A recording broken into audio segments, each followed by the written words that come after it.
하나님께서 오늘 우리들에게 주시는 말씀은 데살로니가 후서 3장입니다. 4절에서 5절까지 우리 천천히 같이 읽겠습니다. 4절입니다. 너희에 대하여는 우리가 명한 것을 너희가 행하고 또 행할 줄을 우리가 주 안에서 확신하노니 주께서 너희 마음을 인도하여 하나님의 사랑과 그리스도의 인내에 들어가게 하시기를 원하노라. 아멘. 사랑하는 우리 큰사랑 가족 여러분, 신앙생활을 하다 보면 한 가지 중요한 사실을 점점 깨닫게 됩니다. 믿음이라는 것은 아는 것도 중요하지만 더 중요한 것은 그 믿음을 아는 것을 행하는 것이다 라는 사실입니다. 우리는 기도해야 한다는 것을 압니다. 말씀이 읽어야 한다는 것도 압니다. 용서해야 된다는 것도 압니다. 예배가 중요하다는 것도 압니다. 그런데 우리는 왜 알면서도 행하지 못할 때가 많을까요? 왜 어떤 사람은 신앙생활을 오래 했는데도 불구하고 쉽게 흔들립니다. 어떤 사람은 큰 환난 가운데서도 오랜 시련 속에서도 끝까지 믿음을 지켜내는 사람이 있습니다. 오늘 말씀에는 어떻게 그렇게 달라질 수 있는가? 그 중요한 이유를 우리에게 알려주고 있습니다. 여러분, 오늘 바울께서는 우리에게 순종을 이야기하고 있습니다. 순종의 비결을 이야기하면서도 의로 결심하십시오 이렇게 말하지 않습니다. 더 열심히 하십시오, 더 노력하십시오 이렇게 행동을 강제하는 방식으로 말하지 않습니다. 여러분, 우리가 5절 한번 보겠습니다. 우리 5절에서 이렇게 말씀을 하시고 있습니다. 5절 말씀 우리 같이 읽겠습니다. 자, 시작. 주께서 너의 마음을 인도하여, 여기까지 보겠습니다. 너의 마음을 인도하여. 그렇게 기도하는 모습을 봅니다. 오늘은 주께서 너희 마음을 인도하시기를 이라는 설교 제목으로 하나님의 뜻을 깨닫고 은혜 받기를 원합니다. 오늘 말씀의 본문은 순종의 근원, 그리고 믿음의 지속성, 그리고 성도의 삶을 붙드는 하나님의 은혜를 보여주고 있습니다. 데살로니가후서 전체 흐름 속에서 보면 더욱 그렇습니다. 여러분, 우리가 읽은 본문 앞에 3장 1절과 2절에서는 무슨 얘기 하냐면 바울은 자신을 위해서 기도해달라고 부탁을 하고 있습니다. 그리고 3장 3절에서는 하나님은 신실하셔서 성도를 악한 자에게서 건지신다, 지키신다 이렇게 말씀하십니다. 이제 바울은 6절 이하에서 게으름과 무지성을 책망하면서 하나님이 기뻐하시는 삶에 대하여 강한 권면을 하려고 합니다. 그런데 그 전에 4절과 5절에서 우리가 읽은 본문에서 먼저 성도들을 격려하고 있습니다. 여러분, 바울 사도는 참 이걸 잘하는 것 같습니다. 우리가 자녀들 교육할 때 다짜고짜 혼내는 경우가 참 많습니다. 그런데 우리가 좀 마음을 여유를 가지고 좀 숨을 이렇게 들이쉬고서 마음을 진정시키고 화난 마음으로 아이들을 강제하는 방식의 이야기를 하기보다는 먼저 그들을 격려하고 위로하는 그와 같은 그것이 먼저 앞설 때 우리 아이들의 마음이 열리고 그 충고를 받아들이게 된다는 것입니다. 바울 사도는 지금 성도들을 먼저 격려하고 있습니다. 나는 너희를 믿는다 이렇게 말합니다. 아니 주 안에서 너희를 확신한다 이렇게 말씀하십니다. 여러분 바울 사도께서 그 확신의 근거가 무엇인지를 보여주고 있는데 첫째는 참된 순종은 인간의 결심이 아니라 하나님의 신실하심 위에 세워진다는 것입니다. 그래서 오늘 말씀 보면 우리가 명한 것을 너희가 행하고 주 안에서의 가르침이죠. 복음을 말합니다. 그걸 너희 행하고 또 행할 줄을 확신한다. 그런데 앞에가 있죠. 뭐가 있어요? 앞에 어떤 단어가 있어요? 주 안에서 확신한다. 이렇게 말씀하고 있습니다. 여기서 바울은 매우 중요한 표현을 쓰고 있습니다. 바울이 제가 성도들에 대하여 확신한다고 하는데 그 확신의 근거가 어디에 뿌리를 내리고 있느냐, 근거를 두고 있냐 하면 주 안에서라고 말합니다. 주 안에서 확신한다는 것입니다.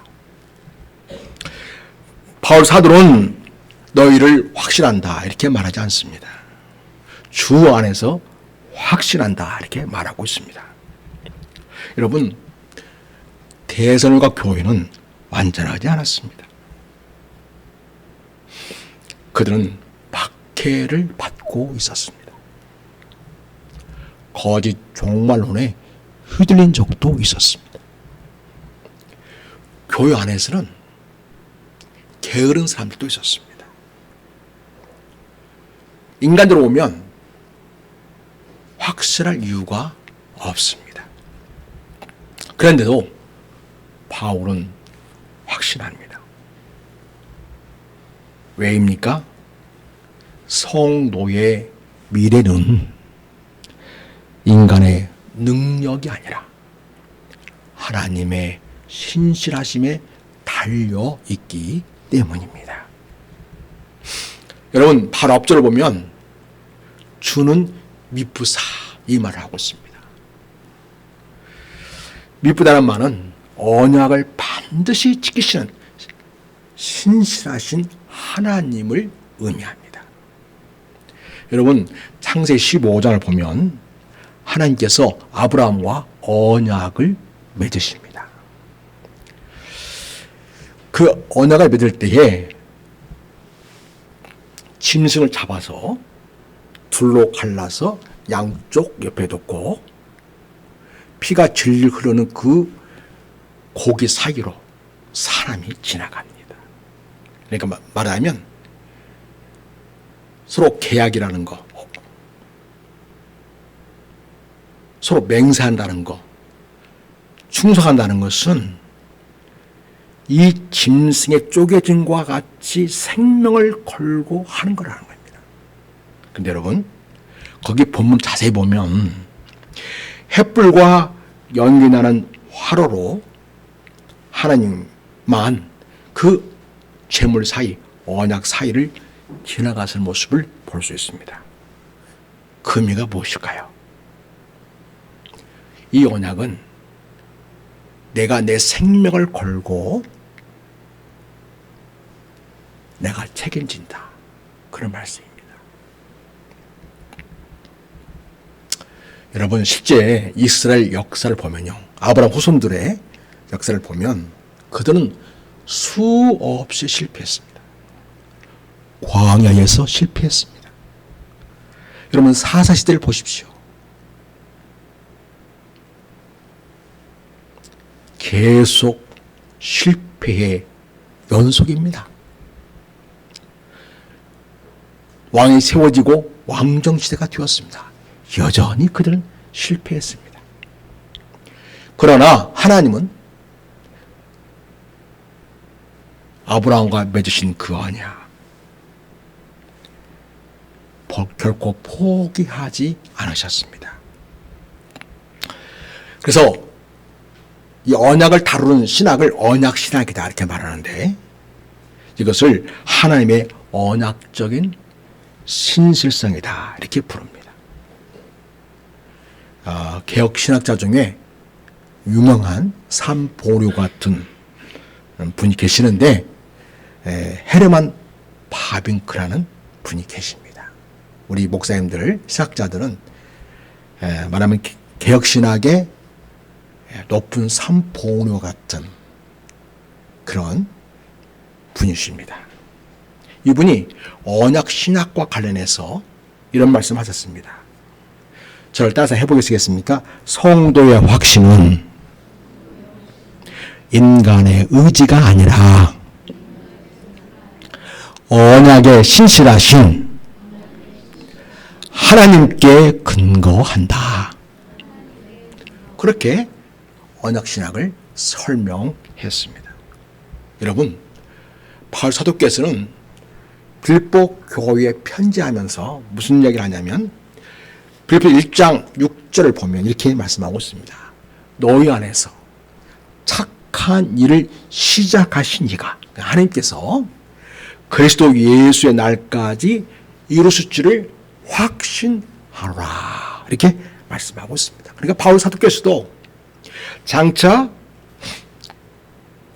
하나님 앞에서 착한 일을 행하며 온전한 믿음의 역사를 이루어갈 빌보 성도들을 바라보면서 그 확신의 근거를 빌보 성도에게 두는 것이 아니라 바로 하나님께 두고 있다는 것을 알 수 있습니다. 사랑하는 성도 여러분,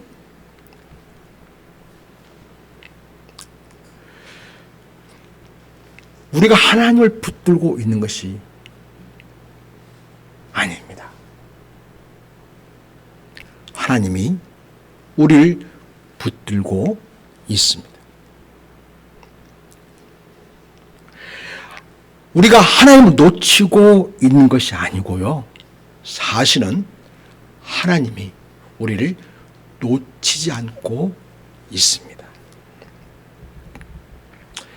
몇 해 전에 터키 튀르키예 대지진 당시에 한 구조대원이 이런 말을 했습니다. 우리가 생존자를 찾는 이유는 그들이 강해서가 아닙니다. 우리가 포기하지 않기 때문입니다. 여러분, 무너진 건물 속에 갇힌 사람 아무 힘이 없습니다. 그러나 그들이 살아날 수 있는 희망은 어디에 있습니까? 그들을 구조하고자 하는 자들의 의지에 있는 것이죠. 끝까지 포기하지 않고 계속 찾고 또 찾는 그러한 때에 있다고 할 수 있겠습니다. 여러분, 성도의 구원도 마찬가지입니다. 우리가 강해서 믿음으로 살아남는 것이 아닙니다. 하나님께서 우리를 포기하지 않으시기에 우리는 끝까지 살아남게 되는 것이고 믿음을 지켜내게 되는 것입니다. 그러므로 오늘 우리가 믿음을 유지하는 가장 큰 이유는 우리의 결심이나 노력보다도 사실은 하나님의 신실하심에 있다고 하는 것입니다. 그런데 하나님은 어떻게 우리를 끝까지 순종하도록 그렇게 이끌어 가시는 걸까요? 그래서 바울은 두 번째 진리를 우리에게 보여줍니다. 오늘 말씀에서 둘째로 하나님은 행동보다 먼저 우리의 마음을 인도하신다는 것입니다. 우리 마음을 다루어 주십니다.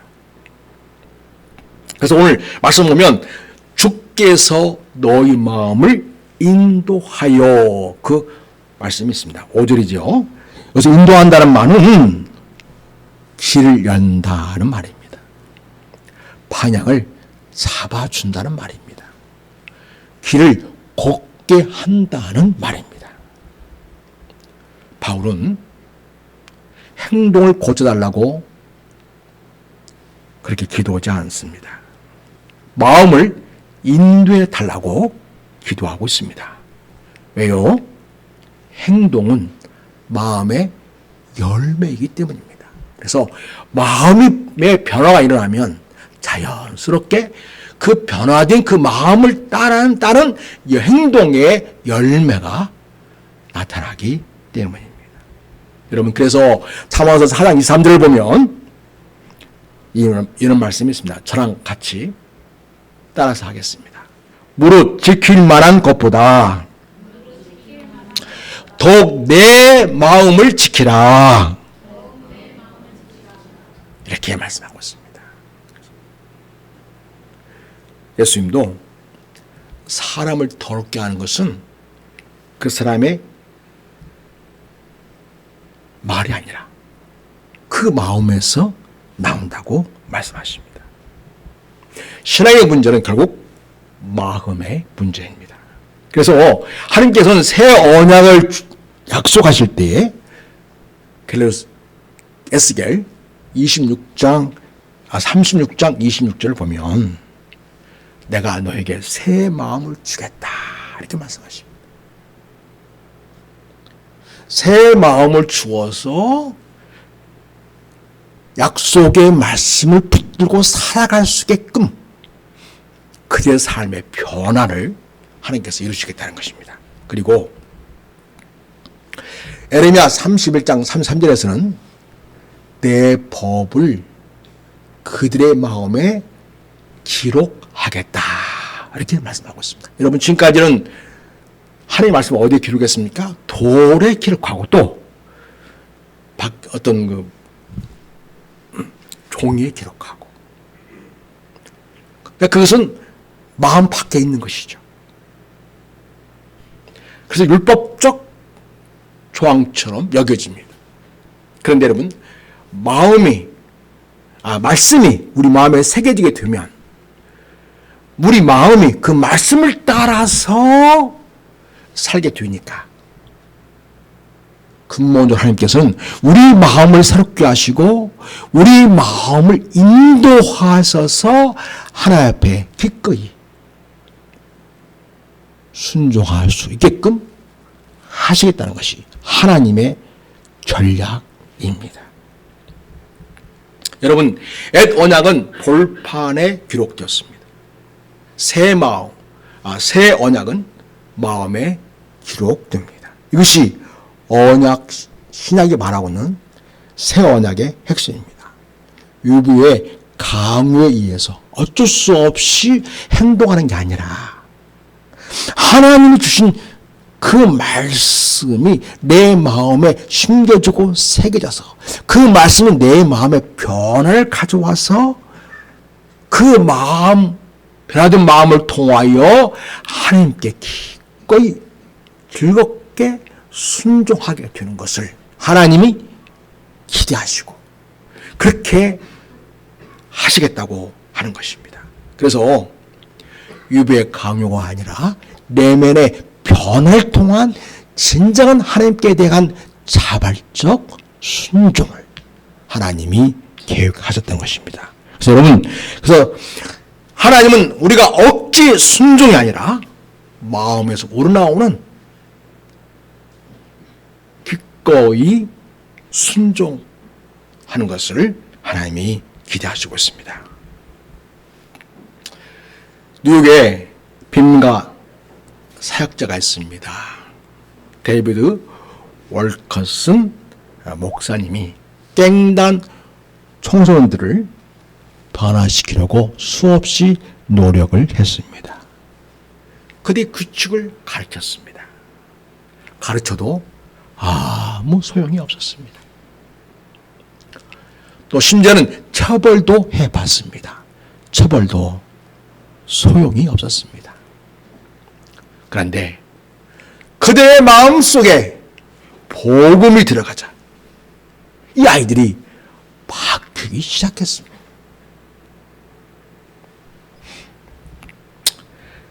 청소사역자 율코스 목사님은 이렇게 말합니다. 행동을 바꾸려고 할 때는 실패했습니다. 그런데 그들의 마음이 복음으로 변화가 일어나자 행동은 자연스럽게 따라왔습니다. 이렇게 고백했습니다. 사랑하는 성도 여러분, 교회가 진짜 변화되는 것은 무슨 프로그램을 해서 되는 것이 아닙니다. 마음이 변화되는 것이 중요합니다. 여러분, 가정이 변화되는 길도 마찬가지입니다. 내 마음을 하나님께서 인도하시 시작할 때에 삶이 변화됩니다. 사랑하는 성도 여러분, 우리 성령 하나님께서 말씀을 통하여 우리 성님들의 마음을 만져주시기를 축복합니다. 우리 주님께서 여러분의 마음을 만져주심으로 여러분의 심령이 변화를 받아 진정 그리스도 안에서 새로운 사람으로서의 삶을 이루어가는 아름다운 순종의 삶이 나타나기를 축복합니다. 자, 그러면 하나님은 우리의 마음을 어디로 인도하실까요? 오늘 성경에서는 우리에게 놀라운 목적지를 보여주고 있습니다. 그래서 오늘 셋째로 살펴보고 싶은 것은 하나님의 사랑은 순종의 동기가 되는 것이고 그리스도의 인내는 순종의 모델이 된다고 하는 것입니다. 그래서 오늘 말씀 보면 하나님의 사랑과 그리스도의 인내에 들어가게 하시기를 원한다. 그런 말씀하고 있습니다. 많은 사람들은 순종을 의무라고 생각합니다. 그러나 바울은 순종의 뿌리를 사랑과 인내에 있다고 말합니다. 먼저 하나님의 사랑입니다. 여러분, 우리가 하나님의 사랑을 받기 위해서 순종하는 것이 아닙니다. 먼저 하나님이 우리를 찾아오셨고 먼저 우리를 사랑하셨습니다. 그래서 우리는 이미 사랑받고 있기 때문에 하나님께 순종하는 것입니다. 여러분, 신명기 7장을 보면 하나님께서 이렇게 말씀하십니다. 너희가 다른 민족보다 많아서 택한 것이 아니다. 내가 너희를 사랑하기 때문에 택했다. 이렇게 말씀하십니다. 노아서 5장의 말씀을 이렇게 말씀하십니다. 우리가 아직 죄인 되었을 때에 그리스도께서 우리 위하여 십자가에서 죽으셨다라고 말씀하십니다. 여러분, 그래서 언약의 시작은 언제나 사랑으로 시작됩니다. 하나님이 우리에게 다가오셔서 우리에게 주신 사랑으로부터 시작합니다. 그 사랑할 때 우리는 비로소 자연스러운 반응으로 하나님께 기꺼이 순종하고자 마음을 갖고 그런 삶의 변화된 모습을 나타나게 됩니다. 그 다음은 우리의 목표는요, 주님이 보여주신 인내에 들어가는 것입니다. 인내란 말은 단순히 참는 것이 아닙니다. 끝까지 자기 자리를 지켜내는 것입니다. 끝까지 사명을 포기하지 않는 것입니다. 인내라는 것은 이런저런 이유로 도망갈 이유가 충분하지만 자기 자리를 지키는 것입니다. 예수님도 그러셨습니다. 여러분, 예수님을 잡으려고 횃불을 들고 군사들이 몰려왔습니다. 우리 주님은 얼마든지 겟세마네에서 도망칠 수 있었습니다. 그리고 12군단이나 더 되는 천사들을 부를 수도 있었습니다. 그런데 주님은 자기의 자리를 떠나지 않으셨습니다. 십자가를 향해 끝까지 걸어가셨습니다. 아들이신 예수님은 하나님 아버지를 사랑하셨고 그 아버지께서 우리를 위하여 십자가에 죽으시는 것이 하나님의 기뻐하신 뜻임을 알았기 때문에 주님은 그 자리를 피하지 않으셨던 것입니다. 그래서 히브리 기자는 이렇게 얘기합니다. 저를 따라서 한번 해보겠습니다. 그 앞에 있는 기쁨을 위하여 십자가를 참으사. 네. 예수님께서 십자가를 지심으로 이 땅에 있는 주의 허물로 죽었던 인생들이 구원을 받게 되고 하나님의 자녀라고 권세를 갖게 되고 성령의 인도하심과 인도 속에서 하나님이 기뻐하시는 아름다고 복스러운 삶을 살아가면서 하나님께 영광이 둘 것을 아시기에 그를 통해서 이 세상을 변화시키시고 하나님 나라가 이 땅에 충만하게 둘 것을 바라보면서 비록 고통스러운 순간들이지만 그런 즐거움을 위하여 우리 주님께서는 기꺼이 십자가를 참으셨다. 이렇게 히브리서 12장 기자는 말씀하고 있습니다. 여러분, 언약의 첫 대표자는 아담이지요. 아담은 하나님께 불순종함으로 실패했습니다. 그리고 아브라함의 후손들인 이스라엘도 실패했습니다.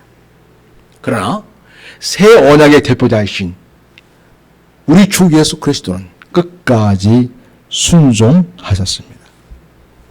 개혁신학자이신 존 머레이는 이렇게 말합니다. 그리스도의 완전한 순종이 새 언약 백성의 의가 되었다. 이렇게 설명하고 있습니다. 우리는 자신의 인내로 사는 사람들이 아닙니다. 그리스도의 인내에 참여하는 사람들입니다.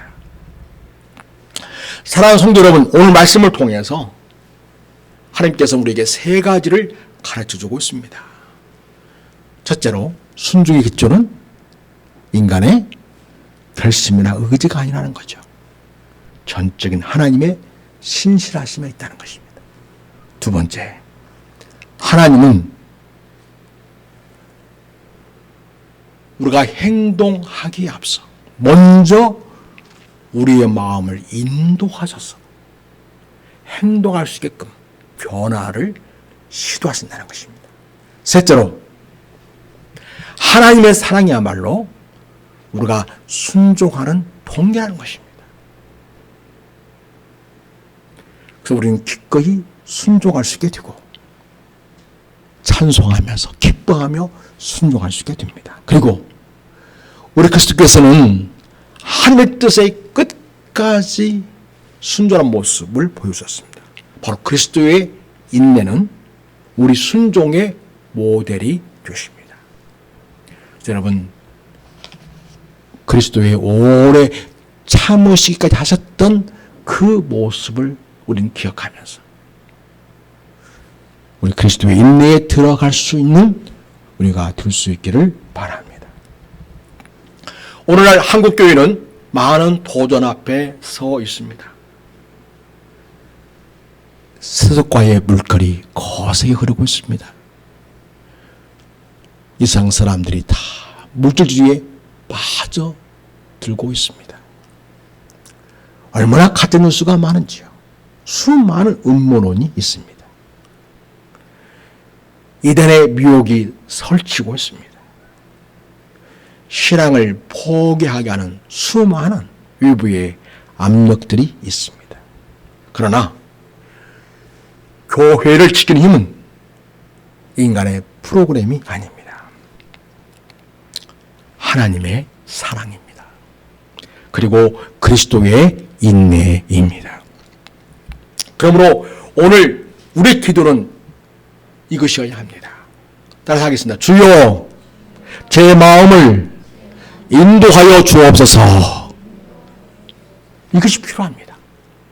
성령께서 내 마음을 감동하시고 인도하셔서 하나님의 기뻐하신 뜻대로 기꺼이 살고자 하는 열정과 충성심으로 나아갈 수 있게 되는 것. 바로 그것을 위해서 우리가 기도해야 하겠습니다. 하나님의 사랑 안으로 그리고 그리스도의 인내 안으로 더 깊이 들어가게 하옵소서. 그렇게 우리는 기도해야겠습니다. 그때 우리는 끝까지 믿음을 지켜내고 하나님 기뻐하시는 성도의 삶을 이 땅에서 살아내게 될 줄로 믿습니다. 사랑하는 성도 여러분, 매일매일 삶 속에서 우리를 향하신 하나님의 놀라운 사랑에 늘 감격하고 그 사랑을 붙드실 수 있기를 바랍니다. 그 하나님의 사랑 속으로 들어갈 수 있기를 바랍니다. 또 하나, 나를 위하여 끝까지 십자가를 참으신 그 그리스도의 인내에 들어갈 수 있게 되기를 바랍니다. 하나님의 사랑으로 감동되고 변화를 받아 주 앞에 순종하는 동기가 되고, 그리고 우리의 목표는 그리스도, 그리스도의 인내에 들어가서 그리스도를 닮은 예수의 사람들로 살아낼 수 있기를 우리 주 예수 그리스도의 이름으로 축복하며 부탁을 드립니다. 우리 시간 같이 하시면서 기도하겠습니다. 첫째로, 언약에 신실하신 하나님을 더욱 신뢰하게 하옵소서. 이렇게 기도하시겠습니다. 두 번째로, 성령께서 우리의 마음을 날마다 인도하여 주옵소서. 세 번째, 하나님의 사랑과 그리스도의 인내 안에 거하여 끝까지 충성하게 하옵소서. 이렇게 기도하시기를 바랍니다. 우리 주여 한번 하고 기도하시겠습니다. 주여, 하나님 아버지, 오늘 말씀을 우리가 허락하시고 우리가 하나님이 얼마나 우리를 사랑하시는지, 그 사랑이 우리 삶의 동기가 된다는 사실을 다시 한번 확인해 주셨습니다. 아버지 하나님, 우리가 율법적 행위에 머무는 자들이 아니라, 마지못해서가 아니라 우리를 향하여 십자가의 생명을 내어주기까지 사랑하신 그 하나님의 놀라운 사랑에 감동되고 그 사랑이 동기가 되어서 우리가 주님을 기꺼이 따르고 순종하며 하나님께 기쁨이 드리는 삶을 살아되기를 원합니다. 하나님 아버지, 하나님께서 베푸신 사랑이 우리 삶의 순종의 동기가 되고 그리스도께서 십자가에 죽으시기까지 참으셨던 그 인내를 바라보며 우리가 끝까지 그리스도 인내에 참여하는 자가 되기를 원합니다. 그래야 진정 이 땅에서 그리스도를 알고 그리스도를 따르고 그리스도 역사를 이루는 주의 제자로 살게 하시옵소서. 언약에 신실하신 우리 하나님 아버지, 우리를 부르시고 끝까지 붙드시는 은혜를 감사합니다. 우리의 연약함보다 크신 주님의 신실함을 의지하게 하옵소서. 흔들린 시대 속에서도 믿음을 잃지 않게 하옵소서. 성령여, 우리의 마음을 인도하시어 하나님의 사랑 안에 깊이 거하게 하옵소서. 십자가를 끝까지 지신 우리 주 예수 그리스도의 인내를 배우게 하옵소서. 우리 교회가 말씀에 순종하는 교회가 되게 하시고 한국교회가 다시 복음 위에 굳게 서게 하여 주시옵소서.